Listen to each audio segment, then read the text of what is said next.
Shalom semuanya.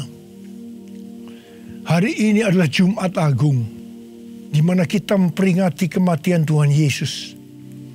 Kita akan merenungkan kembali kasih Tuhan Yesus yang luar biasa yang diberikan kepada kita semua. Saya mau mengatakan sesuatu kepada saudara, bahwa apapun yang kita alami hari-hari ini dalam pandemi COVID-19 dan krisis ekonomi, kita harus tahu bahwa Tuhan Yesus sangat-sangat mengasihi kita semua. Yang paling penting, kita harus mengerti bahwa kasih Tuhan Yesus kepada kita adalah supaya kita diselamatkan. Melalui segala peristiwa ini, kita harus ingat seperti yang terdapat dalam Roma 8 ayat 28 yang berkata, kita tahu sekarang bahwa Allah turut bekerja dalam segala sesuatu, baik enak maupun tidak enak, untuk mendatangkan kebaikan bagi mereka yang mengasihi Dia. Apakah saudara mengasihi Tuhan Yesus? Kalau saudara berkata ya, berarti ayat ini buat saudara dan juga buat saya. Saya percaya melalui semua yang terjadi, kita yang mengasihi Tuhan Yesus akan makin serupa dengan gambarnya. Melalui semua yang terjadi juga, mereka yang selama ini tertidur, suam-suam kuku, mati rohani, akan dibangunkan kembali. Mereka akan bertobat dan minta ampun kepada Tuhan Yesus. Tuhan Yesus mengingatkan kita agar kita tidak hidup dalam ketakutan, kekhawatiran, kepanikan yang terus-menerus. Ingat bahwa hidup mati kita di tangan Tuhan, bukan di tangan COVID-19, bukan di tangan krisis ekonomi. Hari-hari ini lebih banyak orang yang takut kepada hal-hal yang lain ketimbang takut kepada COVID-19 itu sendiri. Hal inilah yang dikehendaki oleh iblis. Kalau hal ini berlarut-larut, maka akan lebih banyak orang yang meninggal karena ketakutan ketimbang meninggal karena COVID-19 itu sendiri. Karena itu, kita harus mengingat firman Tuhan yang berkata, dalam tinggal tenang dan percaya terletak kekuatanmu. Alkitab berkata, Yesus mati karena dosa-dosa kita.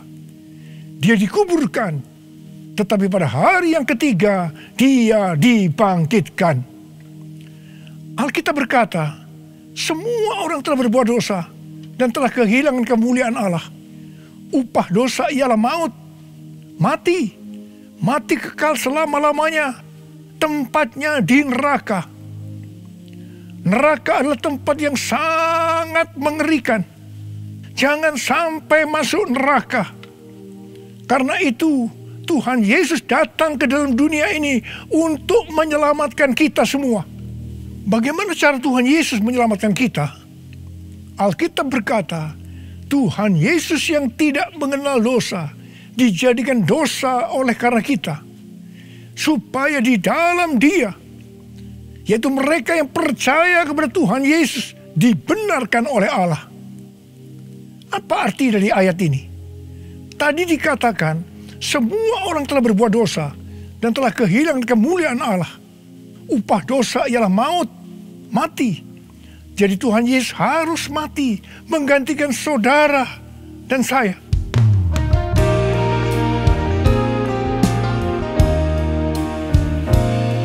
Kasih Allahku sungguh telah terbukti ketika Dia serahkan anaknya. Kasih Allah mau berkorban bagi kau dan aku. Tak ada kasih seperti kasih-Nya. Bersyukur, bersyukur, bersyukur. Oh, bersyukur karena kasih setiamu. Ku sembah, ku sembah, ku sembah dan ku sembah. Selama hidupku ku sembah kau Tuhan. Selama hidupku ku sembah kau Tuhan. Selama hidupku ku sembah Kau, Yesus. Kalau kita melihat cara mati Tuhan Yesus, saya katakan sangat-sangat tidak manusiawi. Alkitab menuliskan ada 10 tahap penderitaan Tuhan Yesus. Dari Taman Getsemani sampai Golgota. Sangat mengerikan. Tahap yang pertama, ketika berada di Taman Getsemani, Tuhan Yesus berdoa kepada Bapa dalam keadaan ketakutan. Sampai peluhnya seperti tetes-tetes darah yang jatuh ke tanah. Pada saat itu seorang malaikat turun untuk menguatkan Tuhan Yesus. Tuhan Yesus berdoa kepada Bapa, "Ya Bapakku, jikalau sekiranya mungkin, biarlah cawan ini lalu daripadaku. Tetapi jangan seperti yang ku kehendaki, melainkan seperti yang Kau kehendaki." Di sini Tuhan Yesus mengajar kepada kita bahwa di dalam doa kita boleh menawar, tetapi jangan memaksakan kehendak. Bagi yang sekarang dalam ketakutan, kita harus ingat bahwa Tuhan Yesus pernah mengalami ketakutan untuk menebus dosa kita semua. Karena itu datanglah kepada Tuhan Yesus. Dia pasti mampu dan mau menolong kita semua. Tahap yang kedua, Tuhan Yesus ditangkap. Dia dituduh dengan bermacam-macam tuduhan. Diludahi, mukanya ditinju, dipukul. Tetapi Tuhan Yesus tidak membalas. Di sini Tuhan Yesus mempraktekkan apa yang diajarkannya kepada kita. Agar kita mengasihi dan berdoa bagi orang-orang yang membenci kita. Mengutuk kita, mencaci maki kita. Jikalau kita hanya mengasihi orang-orang yang mengasihi kita, apa jasa kita? Karena orang-orang berdosa pun juga mengasihi orang-orang yang mengasihi mereka. Tahap yang ketiga, Tuhan Yesus dibelenggu dan diadili. Waktu Tuhan Yesus diadili oleh Pilatus, ternyata tidak didapati kesalahan yang membuat Tuhan Yesus harus dihukum mati. Sementara itu orang-orang Yahudi terus berteriak-teriak supaya Tuhan Yesus dihukum mati. Salibkan dia! Salibkan dia! Akhirnya Pilatus menyerahkan Tuhan Yesus untuk disalibkan. Tahap yang keempat, Tuhan Yesus dicambuk. Proses awal dari penyalipan, jubah Tuhan Yesus dibuka dan dihukum cambuk. Dua algojo bergantian menghunjamkan cambuk ke punggung Tuhan Yesus. Ujung cambuk itu terbuat dari potongan tulang dan potongan besi. Tiap kali cambuk itu dihunjamkan ke punggung Tuhan Yesus, itu menimbulkan luka yang dalam. Tuhan Yesus berteriak-teriak kesakitan. Darah Tuhan Yesus bercucuran. Tuhan Yesus bermandikan darah. Tahap yang kelima, kepala Tuhan Yesus diberi mahkota duri. Duri ditancapkan di kepala Tuhan Yesus dengan cara dipukul. Sakitnya luar biasa. Darah bercucuran. Tahap yang keenam, Tuhan Yesus disuruh memikul salib. Dalam kesakitan, berlumuran darah, ditambah semalaman Tuhan Yesus tidak tidur. Tuhan Yesus harus memikul salibnya. Tuhan Yesus jatuh bangun karena tidak kuat. Maka Simon dari Kirene disuruh menggantikannya. Tahap yang ketujuh, tangan dan kaki Tuhan Yesus dipaku. Sakitnya luar biasa, darah bercucuran. Tahap yang kedelapan, Tuhan Yesus digantung di atas kayu salib.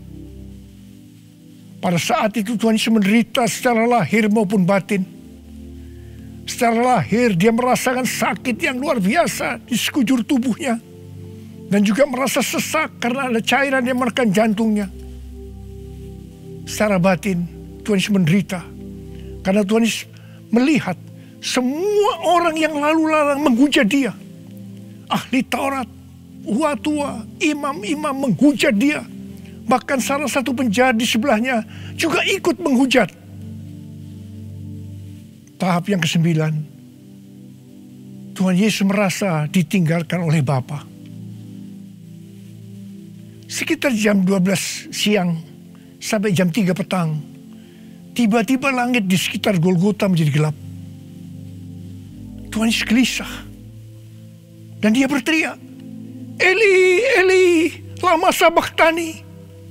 Allahku, Allahku, mengapa engkau meninggalkan aku? Tuhan Yesus merasa ditinggalkan oleh Bapa. Orang yang berdosa pada hakikatnya dipisahkan dari Bapa. Jadi untuk menebus dosa dari orang yang berdosa, maka Tuhan Yesus harus merasakan ditinggalkan oleh Bapa, dipisahkan dari Bapa. Saya percaya ini adalah puncak penderitaan Tuhan Yesus. Penderitaan lainnya tidak ada artinya dibandingkan merasa ditinggalkan oleh Bapa. Bagi saya, kalau saya tidak bisa merasakan hadirat Tuhan, itu adalah hal yang paling berat dalam hidup saya. Karena itu setiap hari saya selalu menjaga langkah-langkah dalam hidup saya, agar saya terus mengalami hadirat Tuhan. Kalau ada dosa, harus cepat diselesaikan, supaya terus merasakan hadirat Tuhan. Saya berharap saudara juga melakukan hal yang seperti itu. Kalau ada di antara saudara yang sudah tidak merasakan hadirat Tuhan, dan saudara menganggap itu biasa, saudara harus bertobat. Tidak ada yang lebih berbahagia daripada kalau kita berada dalam hadirat Tuhan. Sebab Alkitab berkata, di hadapanmu ada sukacita berlimpah-limpah. Artinya di dalam hadirat Tuhan ada sukacita dan kebahagiaan yang berlimpah-limpah. Tahap yang ke-10. Tuhan Yesus berkata, sudah selesai. It is finished. Ya Bapa, ke dalam tanganmu kuserahkan nyawaku. Lalu Tuhan Yesus mati. Pertanyaannya, mengapa Tuhan Yesus harus mati dengan cara demikian? Mengapa tidak dengan cara yang mudah? Dipenggal kepalanya, selesai. Mengapa Tuhan Yesus harus mati dengan bermandikan darah? Alkitab katakan, tanpa penumpahan darah tidak ada pengampunan dosa. Untuk mengampuni dosa saudara, dosa saudara, dosa saudara, dan dosa saya, Tuhan Yesus harus mati dengan cara demikian. Selain itu, apalagi yang Alkitab katakan dengan cara mati Tuhan Yesus yang seperti itu? Yang pertama, penyakit kitalah yang ditanggungnya. Yang kedua, penderitaan kita yang dipikulnya. Dan oleh bilur-bilurnya kita disembuhkan.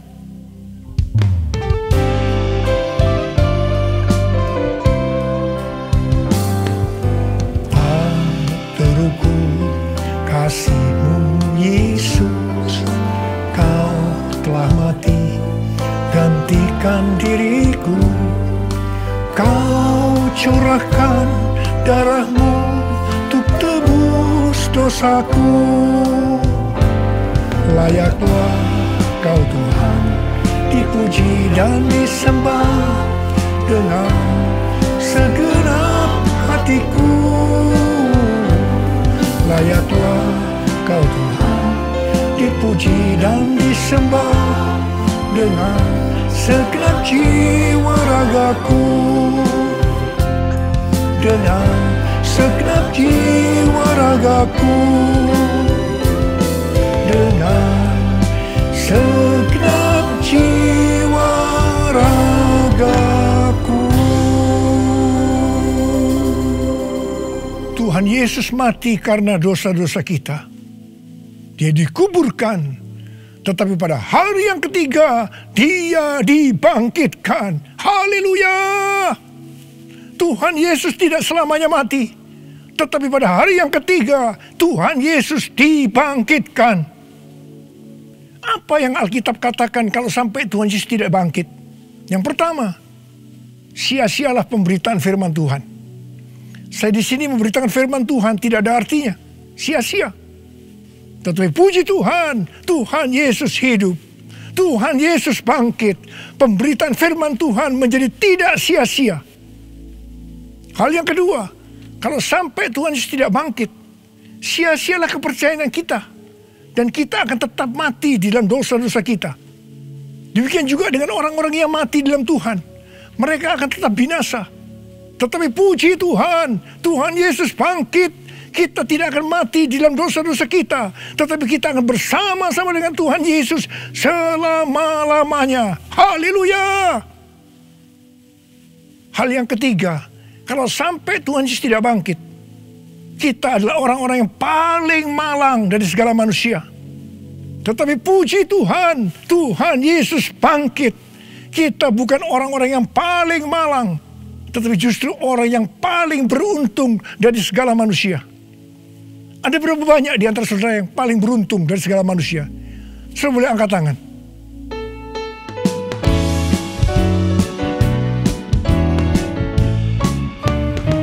Sebab Dia hidup, ada hari esok. Sebab Dia hidup, ku tak gentar, karena ku tahu Dia pegang hari esok. Hidup jadi berarti sebab Dia hidup. Sebab Dia hidup, ada hari esok. Sebab Dia hidup,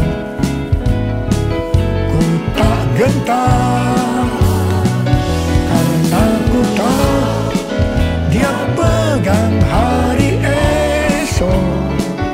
Hidup jadi berarti sebab Dia hidup. Hidup jadi berarti sebab Dia hidup. Hidup jadi berarti sebab Dia hidup.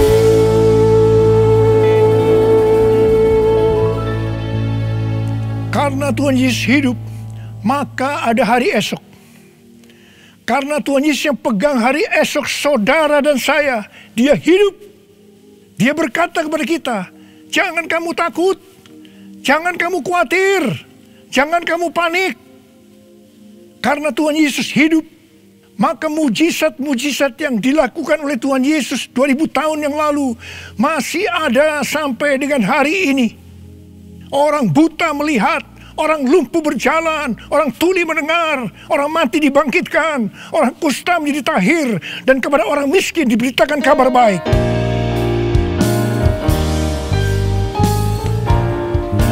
Yang lemah dikuatkan, yang miskin diperkaya, yang buta kan melihat, diperbuatnya bagiku. Yang lemah dikuatkan, yang miskin diperkaya, yang buta kan melihat, diperbuatnya bagiku. Hosana, Hosana, Yesus mati bagiku. Hosana, Hosana, Yesus bangkit bagiku. Hosana, Hosana, Yesus mati bagiku. Hosana, Hosana, Yesus bangkit bagiku. Yesus bangkit bagiku. Yesus bangkit bagiku. Karena Tuhan Yesus hidup, kita akan melihat Pentakosta ketiga akan digenapi, di mana melalui semua peristiwa yang sedang terjadi saat ini, penuaian jiwa yang terbesar dan yang terakhir sebelum Tuhan Yesus datang kembali terjadi. Bangkitnya generasi Yeremia, yaitu generasi anak-anak muda yang dipenuhi dengan Roh Kudus, cinta mati-matian kepada Tuhan Yesus, tidak kompromi terhadap dosa, dan akan memenangkan banyak jiwa. Kepada kita, orang-orang yang sungguh-sungguh dengan Tuhan, akan diberikan kuasa untuk menyelesaikan amanat agung Tuhan Yesus. Karena Tuhan Yesus hidup, maka untuk mengalahkan pandemi COVID-19, Tuhan menuntun kita untuk melakukan hal-hal sebagai berikut.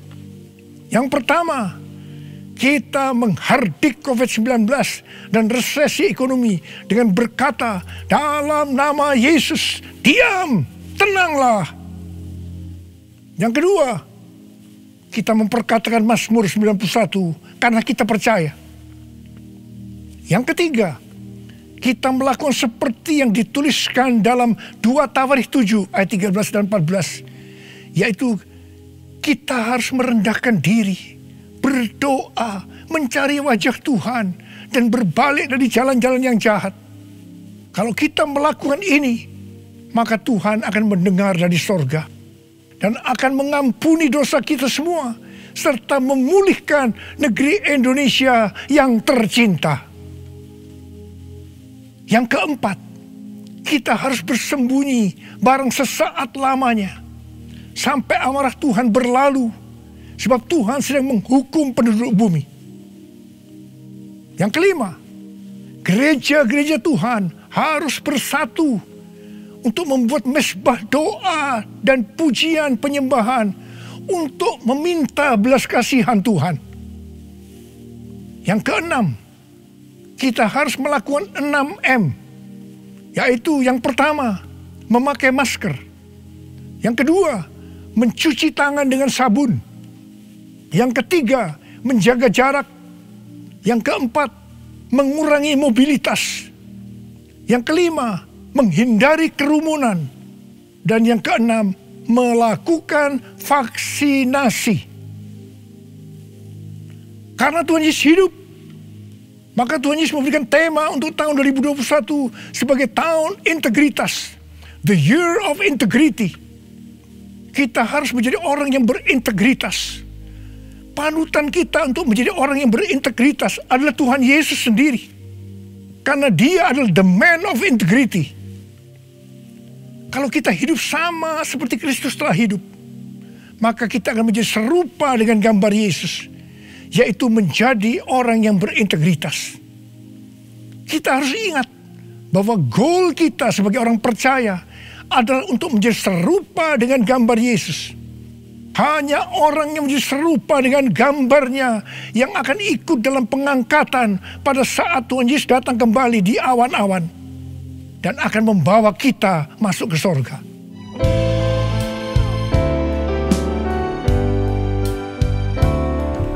Menjadi seperti Kau, Yesus. Menjadi seperti Kau, Yesus. Menjadi sempurna dalam seluruh hidupku. Menjadi seperti Kau, Yesus. Menjadi seperti Kau, Yesus. Menjadi sempurna dalam seluruh hidupku. Mari, saudara mau hidup sebagai orang yang berintegritas, angkat tangan saudara. Saya mau berdoa buat saudara. Menjadi seperti Kau, Yesus. Menjadi seperti Kau, Yesus. Menjadi sempurna dalam seluruh hidupku. Syarakan mata karabaya ralabaya ralabalabalabalabala. Oh ralabalabalabalabalabalabalabalabalabalabala. Oh rialalabakana barabala. Oh ralabakana barabalabalabalabalabala. Tuhan, Kau melihat anak-anak-Mu sudah mengangkat tangan. Mereka berjanji di hadapan-Mu untuk menjadi orang yang berintegritas, untuk makin serupa dengan gambar-Mu ya Tuhan. Berkatilah mereka, berkatilah mereka Tuhan, dalam berkat Paskah buat mereka. Curahkan ya Tuhan, berkat Paskah buat mereka, curahkan ya Tuhan. Engkau yang begitu mengasihi mereka, Engkau yang begitu mengasihi mereka. Engkau tahu segala kebutuhan yang mereka perlukan hari ini. Terima kasih Tuhan. Mungkin ada yang sakit, dalam nama Yesus sembuh, dalam nama Yesus sembuh, dalam nama Yesus. Mungkin ada yang mengalami krisis ekonomi hari-hari ini Tuhan. Kasihani, kasihani mereka ya Tuhan. Berikan mereka kecukupan, berikan mereka kelimpahan ya Tuhan, dan segala hal yang baik. Tuhan terima kasih, berkat-Mu melimpah buat anak-anak-Mu. Kasihanilah mereka Tuhan, kasihanilah mereka, kasihanilah mereka ya Tuhan. Bapa terima kasih, terima kasih, terima kasih. Dalam nama Yesus, dalam nama Yesus, amin. Mari saudara-saudara, kita akan masuk dalam perjamuan kudus. Kita akan mengingat ayat ini. Sebab setiap kali kamu makan roti ini dan minum cawan ini, kamu memberitakan kematian Tuhan sampai Ia datang. Perjamuan kudus adalah perjamuan Tuhan Yesus sendiri. Setiap kali kita masuk dalam perjamuan kudus, Tuhan Yesus selalu berkata, biarlah ini menjadi peringatan akan aku. Karena itu mari, arahkan hati kita kepada kebaikan Tuhan. Kita akan mengingat kebaikan Tuhan. Mari tundukkan kepala. Bapa, siapakah kami sebelum kami mengenal Engkau? Kami semua orang berdosa. Upah dosa adalah maut, mati. Tapi Engkau yang tidak berdosa telah dijadikan dosa oleh karena kami semua. Engkau harus turun dari sorga mulia, menjelma menjadi manusia, mati ganti kami dengan penderitaan yang luar biasa.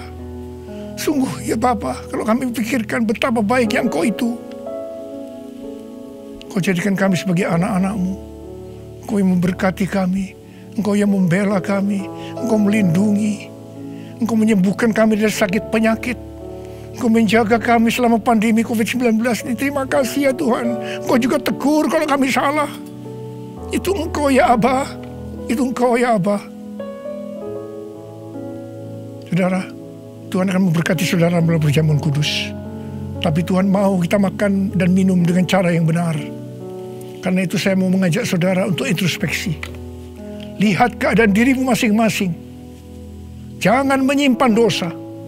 Kalau ada dosa yang diingatkan oleh Tuhan kepada saudara, langsung minta ampun. Minta ampun. Katakan, ampuni saya Tuhan. Ampuni saya Tuhan. Ampuni, ampuni, ampuni. Supaya saudara diberkati. Minta ampun. Minta ampun. Ampuni Tuhan. Ampuni kami semua. Ampuni Tuhan. Hamba boleh memintakan juga ampun buat mereka. Ampuni juga hamba-Mu. Terima kasih. Terima kasih ya Abah. Terima kasih. Kami akan masuk dalam perjamuan kudus dengan hati yang penuh ucapan syukur. Dalam nama Yesus. Amin. Sekarang saudara, mari kita angkat roti di tangan kanan kita tinggi-tinggi. Sebab apa yang telah kuteruskan kepadamu telah aku terima dari Tuhan Yesus. Yaitu bahwa Tuhan Yesus pada malam waktu diserahkan mengambil roti. Dan sesudah itu ia mengucap syukur atasnya. Dia memecah-mecahkannya dan berkata, inilah tubuhku yang diserahkan bagi kamu. Perbuatlah ini menjadi peringatan akan aku. Sudah dikasih Tuhan. Bukankah roti yang kita pecah-pecahkan ini adalah persekutuan kita dengan tubuh Kristus? Mari kita makan dalam nama Yesus.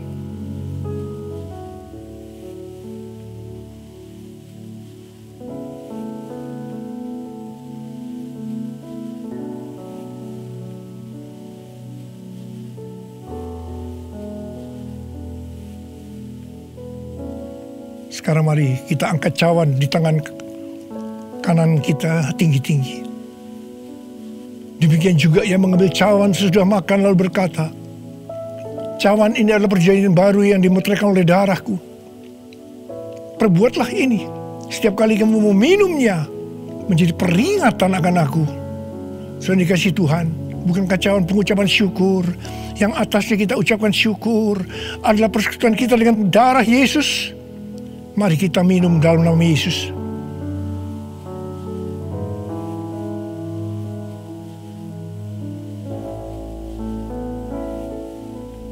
Mari angkat tangan saudara.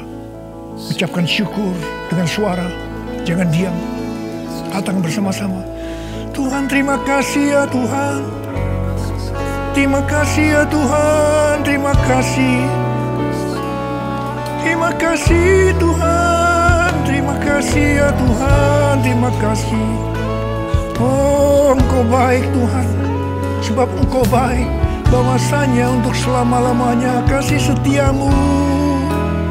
Ora laba shikara laba laba laba laba laba laba laba laba laba laba laba. Ore de laba laba laba laba laba laba laba. Ore laba laba laba laba laba laba laba. Terima kasih Yesusku. Terima kasih Yesusku. Puji syukur hanya bagi Tuhanku. Terima kasih Yesusku. Terima kasih Yesusku.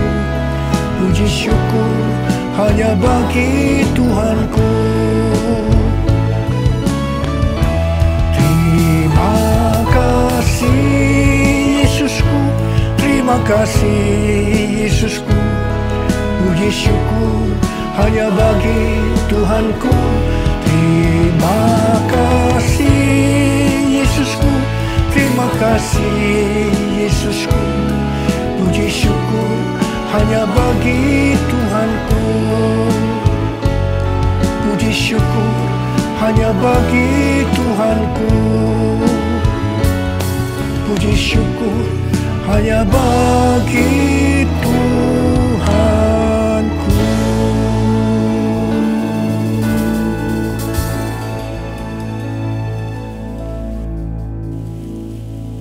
Sekarang terimalah berkat Tuhan. Kasih karunia yang berlimpah-limpah daripada Allah Bapa dalam Anak yang tunggal Yesus Kristus. Persekutuan yang manis dengan Roh Kudus menyertai saudara sekalian mulai hari ini.